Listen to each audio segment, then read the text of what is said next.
आज मैं 16 सोमवार व्रत कथा का वर्णन कर रहा हूँ, जिसमें माँ पार्वती और भगवान शिव आपस में बातचीत, चाहे उतार चढ़ाव वाली सुख सुविधा रहित बातें करते रहते हैं, जैसे आम लोग अब पति पत्नी आपस में बात करते हैं। प्राचीन काल की बात है कि एक दिन भगवान भोले और मां पार्वती सहित मृत्यु लोक में भ्रमण करते हुए अमरावती नगरी में आए। वहां के राजा ने बहुत विशाल और सुंदर शिवजी का मंदिर बनवाया था। सो शिवजी महाराज मां पार्वती जी सहित उसी मंदिर में रहने लगी। एक दिन माता पार्वती ने भगवान शंकर से कहा कि हे नाथ, आज मेरा मन चौसर खेलने को कर रहा है। मां पार्वती जी के आग्रह पर भगवान शंकर चौसर खेलने को तैयार हो गए।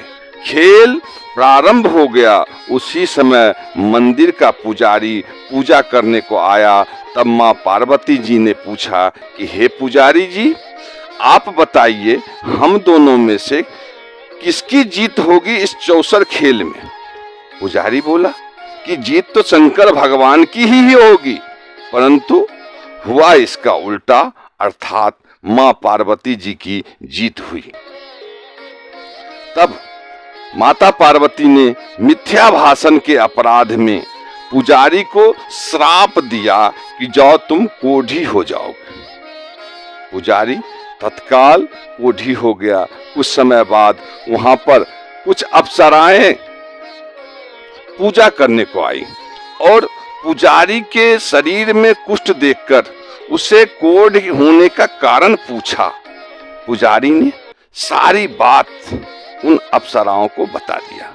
पुजारी की करुण कहानी सुनकर अप्सराएं बोली कि हे पुजारी जी, तुम 16 सोमवार का व्रत करो और देवों के देव श्री महादेव जी का विधि पूर्वक पूजन करने से वे निश्चय ही तुम्हारा कष्ट दूर कर देंगे। यह सुनकर पुजारी प्रसन्न होकर व्रत की विधि पूछी। तब एक अप्सरा ने कहा कि हे पुजारी, जब सोमवार को व्रत करें तब संध्योपासना के उपरांत आधा सेर गेहूं के आटे का 3 भाग बनाए और घी गुड़ दीप निवेद बेलपत्र आदि से पूजन सामग्री लेकर प्रदोष काल में शिव जी का विविध पूर्वक पूजन करें। फिर 1 भाग शिव जी को अर्पण करें।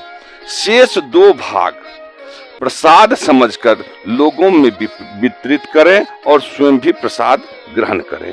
इस विधि से 16 सोमवार करने के बाद 17वें सोमवार को पाव भर गेहूं के आटे की बाटी का चूरमा बना भोग लगाकर बांट दें। फिर 100 कुटुंब 100 परिवार प्रसाद ग्रहण करें। ऐसा करने से भगवान शंकर प्रसन्न होकर तुम्हारी सभी मनोरथ पूर्ण करेंगे। यह सब विधि विधान बताकर अप्सराएं स्वर्ग को चली गई। इधर पुजारी जी यथाविधि 16 सोमवार का व्रत किया, रोग मुक्त हो गया और नियमित पूजा करने लगा। कुछ समय बाद भगवान शंकर माता पार्वती जी फिर आए। पुजारी को देख करके मां पार्वती ने रोग मुक्त होने का कारण पूछा। तब पुजारी ने सब कुछ सच सच बता दिया। जिसको सुनकर मां पार्वती जी ने रोग मुक्त होने का कारण पूछा, तब पुजारी ने सब कुछ बता दिया। जिसको सुनकर माता ने भी यह व्रत किया।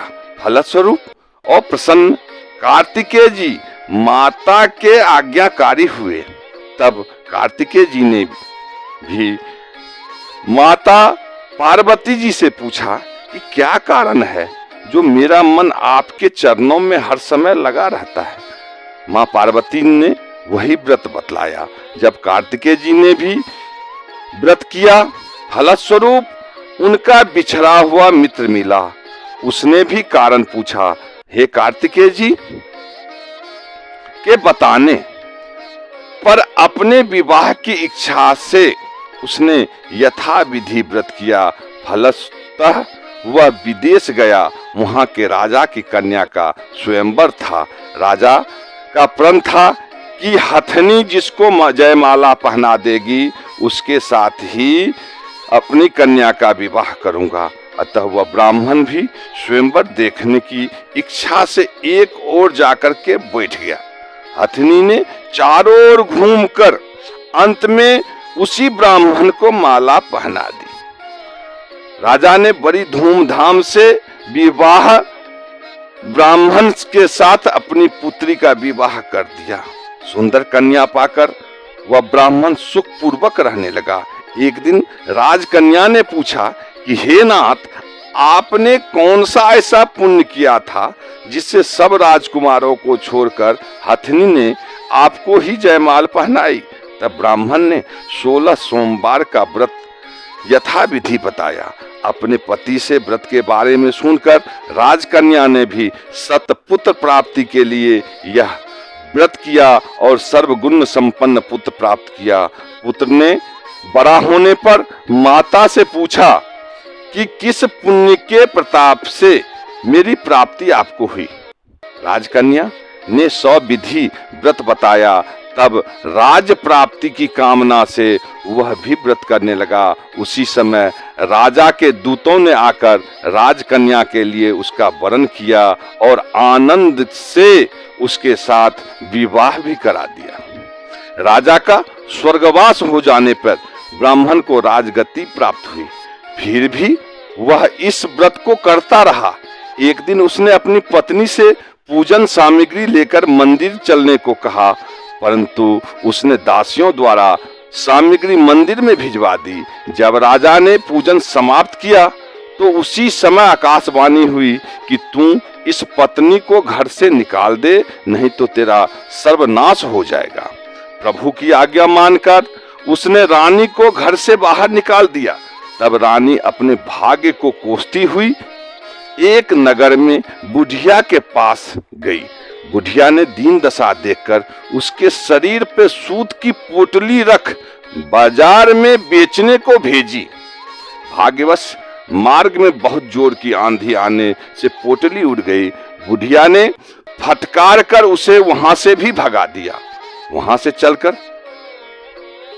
रानी ने एक तेली के घर पहुंची तो सब पाट अटक गए। उसने भी वहां से निकाल दी।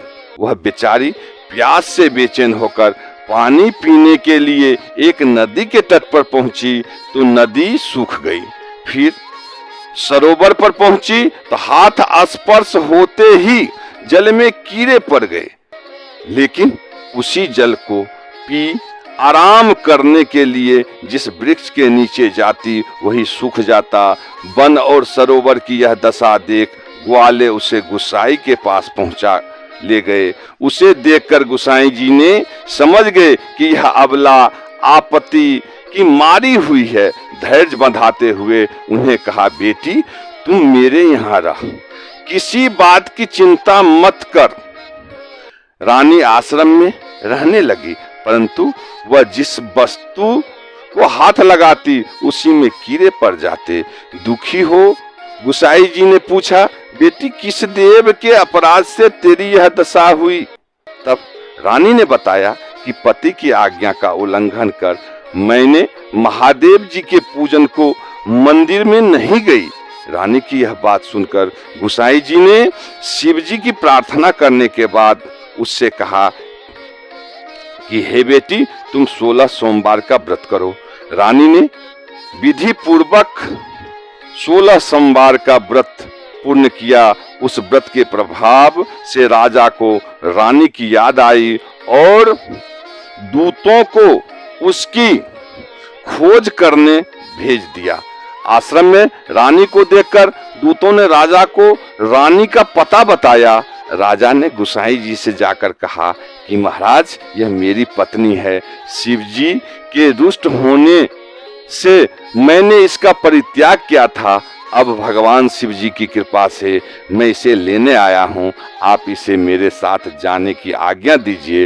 गुसाई जी ने सहर्ष आज्ञा दे दी। राजा रानी नगर में आए। नगर वासियों ने नगर सजाया, ढोल बजवाए, घर आंगन में मंगलाचार करवाए। शिव जी की कृपा से प्रति वर्ष 16 सोमवार का व्रत कर राजा रानी आनंद से रहने लगे और इसी लोक में सुख भोग कर अंत में शिवलोक को प्राप्त हुए। इसी प्रकार जो मनुष्य भक्ति युक्त चित्त से विधि पूर्वक 16 सोमवार का व्रत करता है और कथा को पढ़ता, वो सुनता है, उसकी सब मनोकामनाएं पूर्ण होती है और इस लोक में सुख भोग कर अंत में शिवलोक हो जाता है।